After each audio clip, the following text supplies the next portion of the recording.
Donc hier, j'ai parlé sur le Saint-Esprit, bien sûr, mais je n'ai pas pu parler sur Genèse 11 parce que j'étais devant des jeunes qui n'avaient pas, qui ne connaissaient pas la parole. Et regardez Genèse 11, ce qui s'est passé. Toute la terre avait une seule langue et les mêmes mots. J'aimerais que vous photographiez cela. Toute la terre. Il y avait beaucoup de personnes sur la terre à cette époque parce que les familles s'étaient développées, multipliées. Et il y avait, voilà, les gens vivaient très longtemps à cette époque. Moi, je le crois, hein, je crois ce qui est écrit. Et toute la terre avait une seule langue et les mêmes mots. Et comme ils étaient partis de l'Orient, ils trouvèrent une plaine au pays de Skinéar, et ils y habitèrent. Et ils se dirent l'un à l'autre, allons, faisons des briques, et cuisons-les au feu, et la brique leur servit de pierre, et le bitume leur servit de ciment. Et ils disent, bâtissons-nous, ils se disent encore, allons, bâtissons-nous une ville et une tour dont le sommet touche les cieux, et faisons-nous un nom afin que nous ne soyons pas dispersés sur la surface de la terre. Alléluia. L'Éternel descendit pour voir la ville et la tour que bâtissaient les hommes, les fils des hommes. Et l'Éternel dit, voici, ils forment maintenant un seul peuple à cause d'une seule langue. Vous voyez? Et ils ont tous une même langue. Je vais vous parler sur cette langue tout à l'heure. Et c'est là ce qu'ils ont entrepris de faire. Ça veut dire, vous voyez, de bâtir une maison, de se bâtir quelque chose, c'était contre Dieu. Ils se sont dit, non, on veut pas de Dieu. On veut faire, vous savez, c'est le péché d'Adam et Ève. On veut prendre la connaissance du bien et du mal pour nous-mêmes et on veut faire ce qu'on a envie de faire. C'est l'esprit humaniste, l'esprit humain qui dit Dieu, l'homme est Dieu. On n'a pas besoin de Dieu. Et nous sommes dans ce siècle qui est exactement comme ça en France notamment. Hein. Et l'Éternel dit, voici, ils forment un seul peuple. Et ils ont une même langue, et c'est ce qu'ils ont entrepris maintenant. Rien ne les empêcherait de faire tout ce qu'ils auraient à faire, tout ce qu'ils ont projeté. Rien ne les empêcherait de faire. Pourquoi? Parce qu'ils avaient une certaine langue puissante. Nous allons voir ce que c'est que cette langue, et c'est pourquoi je vais vous dire, parce qu'à la Pentecôte, nous avons reçu une langue. Et c'est pas tout, c'est pas le baptême du Saint-Esprit, c'est pas que les langues, c'est sûr, c'est qu'une petite partie de notre équipement surnaturel pour être puissant dans notre témoignage, pour prêcher, pour imposer les mains aux malades, pour agir. Mais la langue que nous avons, eh bien, elle a un rapport avec ce que le Seigneur a vu et avait donné à ces gens. Parce que pour qu'ils soient une seule langue, un seul peuple, qu'ils se comprennent en eux, eh bien, c'est une langue de l'esprit que le Seigneur leur avait donnée. Vous me suivez, mes amis? C'est pas un parler français, anglais, indien, italien, etc. Non, c'est pas cette langue-là. Ils avaient la langue de l'esprit, la langue du ciel, la langue que le Seigneur comprend et connaît. Vous me suivez? Et ils étaient un seul cœur, une seule âme, et puissants, parce que la langue qu'ils avaient, eh bien, leur permettait de faire ce qu'ils voulaient. Et cette langue est puissante. Et nous allons le voir, parce qu'elle est directement reliée, elle était directement reliée au royaume de Dieu. Et le Seigneur a dit, mais rien ne peut les empêcher de faire ce qu'ils veulent faire, parce qu'ils ont cette puissance en eux, cette langue surnaturelle, cette capacité, cette unité qui vient de cette langue. Allons, dit le Seigneur, descendons. C'est important, descendons, c'est un verbe qui dit, c'est la Trinité, le Père, le Fils et le Saint-Esprit. Descendons, nous le Père, Dieu le Fils, Dieu le Saint-Esprit. Il dit descendons, et là, confondons leur langage. Vous savez, bien sûr, c'est la tour de Babel, vous savez de quoi il s'agit. Hein? Et donc, les langages différents, ce n'est pas des langues en vérité, ce sont des dialectes, sont nés à ce moment-là. Hein? Il dit confondons leur langage afin qu'ils n'entendent plus la langue les uns des autres. Et l'Éternel dit dispersons-les loin de là sur la face de toute la terre. Et ils ont cessé de bâtir la ville. C'est pourquoi on l'appela du nom de Babel. Le mot Babel veut dire confusion, hein, la confusion. Babel, c'est une confusion. Et donc, ces gens étaient dans la confusion, ils voulaient bâtir quelque chose sur la terre qui soit loin et n'ait rien à voir avec le royaume de Dieu et qui soit puissant contre Dieu. Et donc, le Seigneur a dispersé cela. et loin de la surface de la terre, et ils cessèrent de bâtir la ville. C'est pourquoi on l'appela du nom de Babel, car c'est là que l'Éternel confondit le langage de toute la terre, et c'est là que l'Éternel les dispersa sur la face de la terre. Amen. Mes amis, c'est important d'avoir cette référence dans la Genèse. Moi, je crois mot à mot ce qui est arrivé. Je n'étais pas témoin, vous non plus, mais la parole de Dieu est témoin. Elle est Dieu. La parole de Dieu, elle est là. Elle a été communiquée par le Seigneur, par le Saint-Esprit. Donc la parole, nous devons lui faire confiance et nous devons nous approprier cette parole. Et lorsque ces gens, sur toute la terre, étaient une seule langue et n'avaient qu'un seul mot, eh bien, on peut dire, ils avaient cette langue que Dieu leur avait donnée.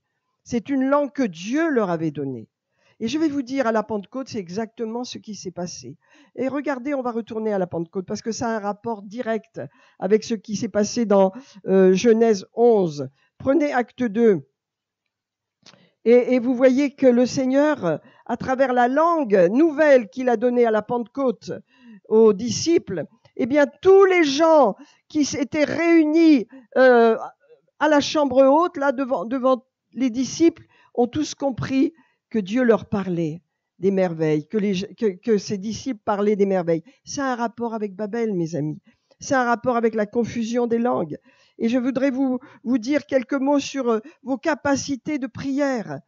Vos capacités de prier dans le naturel, quand vous avez dit, et avec Bernard, on a beaucoup prié, on a prié pour Antade, sur notre chemin, on avait des heures de route, et sur le beau-père de David, on a prié sur vous, on a prié en français, c'est vrai. Et après, on prenait le relais en langue, parce que quand on a tout dit, et qu'on ne veut pas s'arrêter de prier, on a les langues.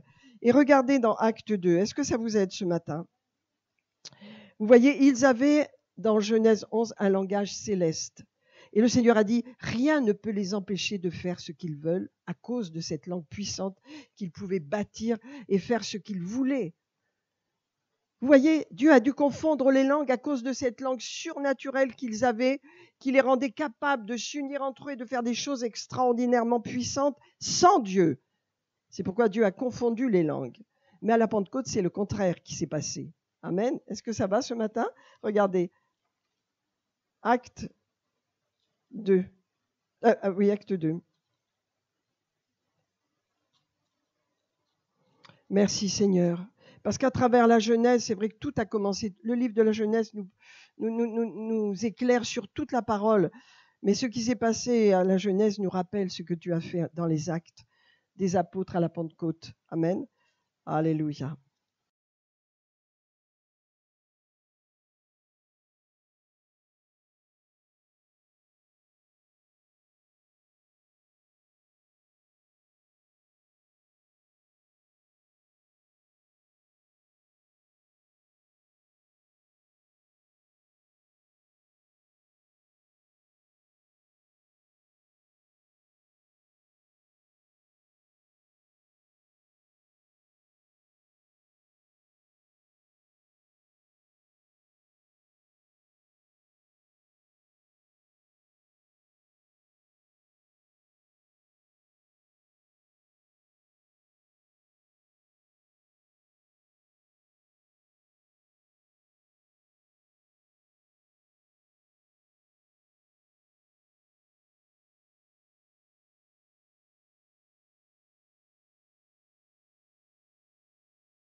Alors le jour de la Pentecôte, ils étaient tous ensemble.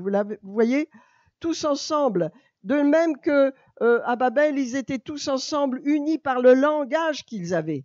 C'est un langage qui les unissait. Vous savez combien c'est important les langues naturelles. Quand nous apprenons l'anglais, que nous allons aux États-Unis ou en Angleterre, automatiquement on est connecté au peuple américain et anglais parce qu'on parle la langue. La langue unit les gens. La langue est un facteur culturel très puissant pour unir les gens, pour sociabiliser une société. C'est extraordinairement important. Et bien là, vous voyez, ils étaient tous ensemble dans un même lieu. Et tout à coup, il vint du ciel un bruit. Vous savez, quand Dieu fait quelque chose de surnaturel qui a une portée éternelle, il y a toujours un tremblement de terre, un vent terrible, il y a un événement naturel qui va bouleverser les choses, n'est-ce pas? Bouleverser les choses. Moi, je me rappelle dans ma vie, à un moment donné, quand le Seigneur m'a appelé à une nouvelle dimension, et nous allions à une soirée, enfin, nous étions avec la famille de Bernard là, à la maison. Moi, je me préparais, et le temps était normal. Il y avait la fenêtre de la salle de bain qui était grande ouverte on a un grand champ devant, il y avait un arbre au milieu. Et d'un seul coup, je regarde comme ça par la fenêtre, j'entends mais un coup de tonnerre énorme, énorme. Et c'est comme si Dieu me disait, maintenant tu entres dans une autre dimension. C'était un événement naturel qui me parlait, et je regardais l'arbre qui était au milieu. Je ne sais même pas si l'arbre il n'a pas reçu un coup de foudre sans un grand arbre. Il est en train de renaître, il a rené depuis, mais il a été complètement pulvérisé. Il n'y avait pas d'orage. Le ciel était bleu. Et le Seigneur a dit, ça y est, on entre dans une autre dimension. Tu entres dans une autre dimension. Et ça m'a mis une crainte dans le cœur. C'était un événement surnaturel. Et peut-être que dans votre vie, vous avez eu quelquefois des choses comme ça, ou si vous n'en avez pas eu, c'est que ça va. Mais il se peut que quelquefois Dieu crée et utilise les événements extérieurs comme des torrents, la pluie, les choses comme ça, pour nous avertir ou pour nous dire on passe à une autre étape, on passe dans une autre étape. Vous me suivez ? Ça arrive. En tous les cas, là, il y a eu comme un vent impétueux et il a rempli la maison où ils étaient assis. Et des langues, mes amis, ça a un sens. Des langues, ça veut dire des flammes, n'est-ce pas? Mais ça a un rapport avec la langue, avec la capacité de parler une langue puissante, avec le fait que le Seigneur ramenait l'échec de Babel à son peuple pour entrer dans une nouvelle dimension. Est-ce que vous me suivez ce matin? L'échec de Babel, c'est qu'il voulait bâtir sans Dieu quelque chose qui allait monter jusqu'au ciel. Et vous savez, dedans, il y a l'astrologie, dedans, il y a la sorcellerie, dedans, il y avait toutes les œuvres de ténèbres, les sacrifices sataniques. Il y avait l'œuvre de Satan dans cette ville qu'il voulait bâtir, n'est-ce pas? Et le Seigneur a dit, dispersons-les car ils vont faire que du mal. Et Satan, aujourd'hui, désire encore bâtir cette ville, en utilisant toutes ces sacrilèges et ces sorcelleries et toutes ces séductions pour détruire l'humanité. Mais le Seigneur, lui, il dit, je me suis bâti une ville. Et cette ville, c'est l'Église de Jésus-Christ, c'est nos vies. Et nous sommes la lumière du monde. Et il est dit que la lumière du monde que nous sommes ne peut pas rester cachée. N'est-ce pas? Une ville qui est bâtie sur une haute montagne ne peut pas rester cachée. Nous sommes cette ville. Nous avons la lumière du Saint-Esprit en nous. Nous ne pouvons pas rester cachés dans notre témoignage. Amen. Alors regardez ce qui se passe. Des langues semblables à des langues de feu. Et c'est ça le Saint-Esprit. C'est un feu en nous. Et souvent, notre chair prend le dessus parce que les situations sont difficiles, parce que on vit des chocs. Quelquefois, on dit « Oh là là, cette situation, elle vous perturbe, elle vous inquiète, elle vous déstabilise. » Et on pense dans le naturel. Mais le feu qui est en nous veut prendre le dessus pour nous montrer les choses autrement, pour nous faire voir les choses différemment. Vous me suivez, mes amis? Et donc, des langues semblables à des langues de feu leur apparurent, séparées les unes des autres et se posèrent sur chacun d'eux. De nouveau, l'unité se reforme. Vous voyez? L'unité perdue à Babel, Dieu merci, hein? Alléluia, c'est comme lorsque Adam et Ève ont péché et que le Seigneur a envoyé son archange, ses chérubins pour garder la porte du paradis et l'arbre de la vie afin qu'ils ne vivent pas éternellement dans une condition de mort spirituelle. On voit l'amour de Dieu pour nous. Hein? On le voit. Lisez la Genèse, mes amis. Et donc, ils furent tous, hommes et femmes, c'était un événement à l'époque, hein, tous remplis du Saint-Esprit et se mirent à parler en d'autres langues, selon que l'Esprit leur donnait de s'exprimer. Ils ont parlé d'autres langues, une autre langage. Je vais vous dire, votre parler en langue, c'est une langue. Vous dites, qu'est-ce que c'est? C'est des balbutiements. C'est une langue. C'est pas de l'anglais, c'est pas du chinois, c'est pas de l'africain, c'est pas du belge, c'est une langue. Et vous dites, bon, une langue, vous l'apprenez pas en un jour. Hein? Vous avez appris un peu l'anglais ou l'espagnol, hein, et donc peut-être certains pour le français. Hein. Et donc, qu'est-ce qui s'est passé? Vous êtes allé à l'école et vous avez appris petit à petit. Eh bien, vous savez, la langue qu'on a reçue à la Pentecôte, on n'a pas tout reçu d'un coup, cette langue qui part dans tous les sens. On a reçu un début pour certains. Certains se mettent à prier, à balbutier un petit peu, n'est-ce pas? Et ils n'osent pas, ils ont peur. Ils se disent, qu'est-ce que je suis en train de dire là? Et puis, ils comprennent que c'est biblique. Alors, ils entrent dedans et la langue va s'élargir et la langue va grandir. Et ça va devenir un langage céleste puissant que vous allez utiliser, si vous l'utilisez. Parce que j'ai connu beaucoup de pentecôtistes qui ont été baptisés du Saint-Esprit, ont parlé en langue pendant une semaine et c'est terminé. Vous les retrouvez secs, n'est-ce pas, comme du bois sec, parce qu'ils n'ont pas continué d'hydrater cette langue, de continuer de la développer, de vivre dans ce domaine. Est-ce que vous me suivez ce matin? Alors, vous voyez, ils ont tous été remplis du Saint-Esprit et se sont mis à parler en d'autres langues. Vous voyez? Et donc, c'est d'autres langues. Moi, j'ai une langue quand je parle en langue. Mais Bernard, il a une autre langue. Eliette, elle a une autre langue. Albert aussi. On a tous notre langue.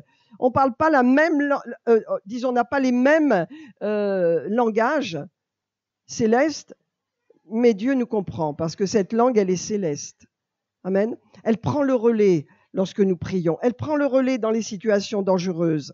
Elle nous garde. Elle nous relie directement au ciel. Et le Seigneur dit, avec cette langue et avec votre foi, bien sûr, et la parole de Dieu, vous pouvez faire toutes choses.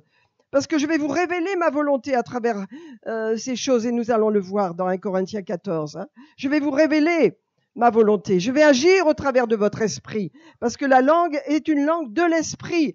Et les premiers, tous ces gens qui parlaient à Babel, ils avaient la langue de l'esprit eux-mêmes. Mais ils se sont rebellés contre Dieu. N'est-ce pas? Et Dieu a dit, on va les disperser. On va tous les disperser. Et dans Acte 2, vous voyez le contraire. On va tous les réunir. Avec cette langue qui crucifie notre intelligence. Parce que l'intelligence de l'homme, elle est magnifique lorsqu'elle est dirigée vers Dieu et dirigée par Dieu. Alléluia. Dieu nous a donné beaucoup de capacités, beaucoup de mémoire, beaucoup d'intelligence pour comprendre et pour vivre et pour réussir dans notre vie. Mais ça n'est pas le moteur de notre vie. Le moteur, c'est notre esprit. Amen. Et alors, ce qui s'est passé, regardez. Et donc, ce qui compte, vous voyez, verset 4, c'est qu'ils se mirent tous, ils ont été tous remplis du Saint-Esprit, ils se mirent tous à parler en d'autres langues, selon que l'Esprit leur donnait de s'exprimer.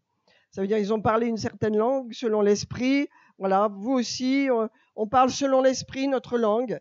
Hein, et voilà. Et ce qui s'est passé, c'est que Dieu a fait un miracle. Il a utilisé des langues inconnues et incompréhensibles humainement pour que les gens qui étaient là puissent comprendre ce qu'ils ont dit. Et ça veut dire que la malédiction de Babel était levée. Vous voyez, regardez. Or, il y avait en séjour à Jérusalem des Juifs, hommes pieux de toutes les nations qui sont sous le ciel. Au bruit qui eut lieu, la multitude accourut, et elle fut confondue. Vous savez, c'est des bruits divins. Dieu peut faire des bruits divins dans votre vie pour vous dire, c'est le moment de changer de direction. C'est le moment de changer de dimension. C'est le moment d'entrer dans les choses importantes. C'est le moment, Dieu t'appelle, je fais un bruit pour toi. Voyez? Et au bruit qui eut lieu, la multitude accourut, elle fut confondue parce que chacun les entendait parler dans sa propre langue. Et ça, c'est beau. C'est le miracle de Babel qui revient. Chacun les entendait parler, alors qu'ils ne parlaient pas en langue, les gens là. Hein. Ils étaient autour de la chambre haute, par milliers.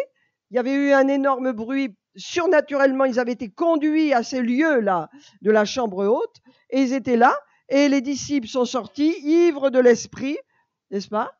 Et donc, ils ont commencé à prêcher. Mais vous voyez que c'est ce bruit surnaturel qui a accouru, qui a fait accourir toute cette foule. Et ils ont entendu parler, ces gens qui parlaient en langue, ils avaient la traduction dans leurs oreilles, ils parlaient des merveilles de Dieu. Voilà ce que font les langues dans notre vie.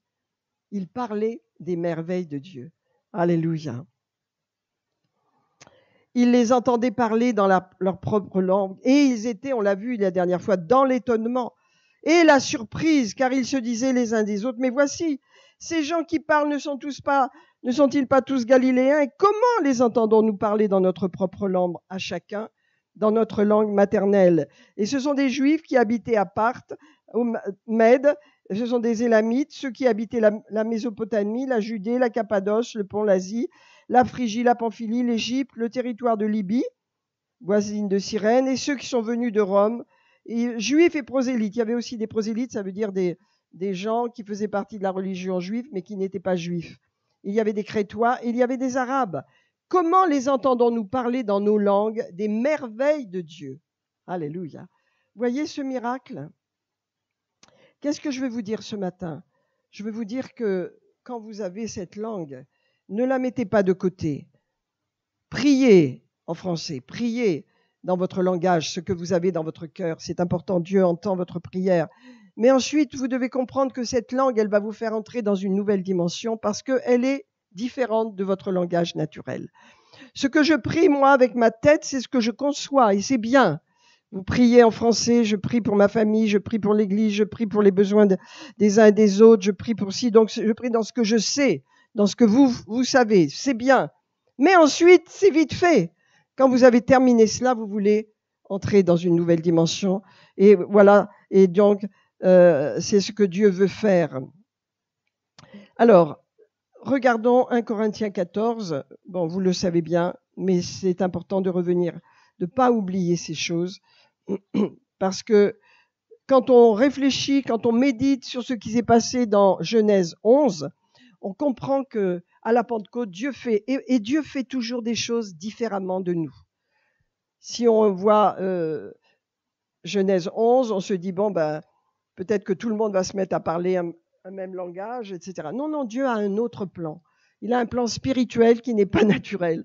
Si en Genèse 11, c'était naturel, avec une langue spirituelle, ils allaient bâtir quelque chose de naturel qui allait être une abomination aux yeux de Dieu. Donc Dieu nous donne un autre langage qui est surnaturel et qui est spirituel, mais qui nous unit les uns aux autres et qui nous unit surtout à Dieu, n'est-ce pas? Et regardez dans 1 Corinthiens 14. On va prendre plusieurs versets. Vous le lirez bien, le 1 Corinthiens 14, parce que il explique beaucoup sur les langues, la prophétie. On a parlé la semaine dernière, je crois, sur l'importance de prophétiser, de parler des paroles de vie, à votre vie, à vos familles, votre travail, tout ce que vous voulez. Prophétisons. On a un peu de mal à ces choses parce que ça nous projette en avant. Hein. La prophétie, elle parle de choses qui ne sont pas, comme si elles étaient.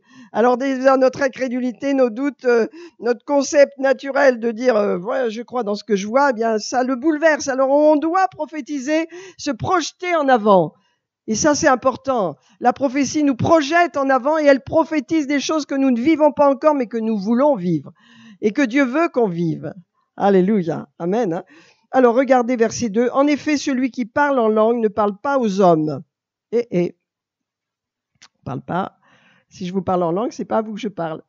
Il ne parle pas aux hommes, mais à Dieu, car personne ne le comprend. Et vous voyez le miracle de Acte 2, c'est que ils ont tous parlé en langue, ils sont sortis en parlant en langue, et normalement ils n'auraient dû rien comprendre, mais Dieu a fait le miracle. Il a tourné leur langue afin qu'ils aient l'intelligence des langues dans leur propre langage, alors qu'ils n'étaient même pas convertis. Mais vous voyez, ce discours en langue les a touchés, les merveilles de Dieu, et ils ont eu envie de connaître plus, et c'est là que Pierre s'est levé et a prêché l'évangile de Jésus-Christ. Ce sont des Juifs qui venaient pratiquer au temple leur religion juive, n'est-ce pas, qui est les fondements de la foi chrétienne aussi, n'est-ce pas? Ils venaient pratiquer, mais voilà que les langues et la traduction des langues, ça s'appelle le don des langues, qui a été traduit, interprété, eh bien, a fait qu'ils ont compris que le Seigneur était en train d'agir là, et ils avaient besoin d'entendre l'évangile. Et Pierre s'est levé et a prêché l'évangile de Jésus-Christ. Amen. Il a expliqué que cette promesse qui venait d'arriver avait déjà été prophétisée par Joël. Et ensuite, il a dit, voilà, c'est ce Messie-là qui vient, qui est venu et qui est ressuscité des morts pour pardonner vos péchés. Ils ont dit, bon, frère, qu'est-ce qu'on peut faire? Qu'est-ce qu'on peut faire? Maintenant qu'on a entendu, maintenant qu'on a reçu quelque chose, qu'est-ce qu'on peut faire? Repentez-vous. Repentez-vous. Et soyez baptisés, vous recevrez le don du Saint-Esprit. Vous voyez? Donc, c'est ça notre marche. Et je vais terminer avec cela, mes amis. Donc, celui qui parle en langue ne parle pas à Dieu, mais Il ne parle pas aux hommes, mais à Dieu, car c'est en esprit qu'il dit des mystères. Les mystères de Dieu, je n'ai pas le temps d'étudier cela, mais c'est des grandes choses. Et comme je disais tout à l'heure, nos limitations, si nous ne prions pas en langue, nos limitations restent dans notre mental. Mais dans les langues, quand nous commençons à prier en langue pour nous-mêmes ou pour autre chose, nous entrons dans la dimension de Dieu. Et c'est comme ça que les barrières de notre entendement vont tomber. Celui qui prophétise, au contraire, parle aux hommes. Amen. Verset 4, celui qui parle en langue se bâtit dans son esprit. Voyez ? Pourquoi est-ce que, après des années de conversion, j'ai toujours le feu de mon premier amour dans mon cœur? Parce que j'ai une vie spirituelle et mon esprit se bâtit jour après jour. Je peux pas délaisser ça. Si mon esprit, vous savez, j'arrêtais de parler en langue, de lire ma Bible, de prier, d'avoir une vie spirituelle normale, eh bien, qu'est-ce qui se passerait? Je me refroidirais vitesse grand V. Et je reviendrai comme le monde très vite. Et je mettrai peut-être un peu un vêtement religieux là-dessus, mais voilà. Donc, on doit apprendre à s'édifier, à se bâtir dans notre esprit. Et donc, vous voyez, celui qui parle en langue, ça veut dire parler, mes amis. Parlez en langue chez vous, pour vous-même, dans votre voiture, dans votre travail. Parlez en langue. Ne mettez pas ça de côté. C'est un don de Dieu que Dieu nous a donné. C'est le don vraiment d'échec de Babel qui revient dans nos vies pour nous exprimer devant Dieu un langage qui n'a pas de limitation, qui n'a pas de barrière, qui va au-delà parce qu'il est connecté à la volonté de Dieu.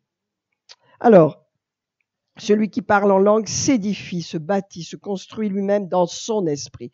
Parce que c'est une langue de l'esprit. À la Pentecôte, c'est une langue de l'esprit. C'est pas une langue de l'intelligence qui est venue, c'est une langue de l'esprit. Amen. Celui qui prophétise édifie l'Église. Je désire que vous parliez tous en langue. Et il y a des gens qui disent, voyez, on n'a plus besoin de parler en langue parce qu'il vaut mieux prophétiser. Non, je désire que vous parliez tous en langue. Et encore plus que vous prophétisiez. Amen. Et donc, nous allons prendre le verset 14.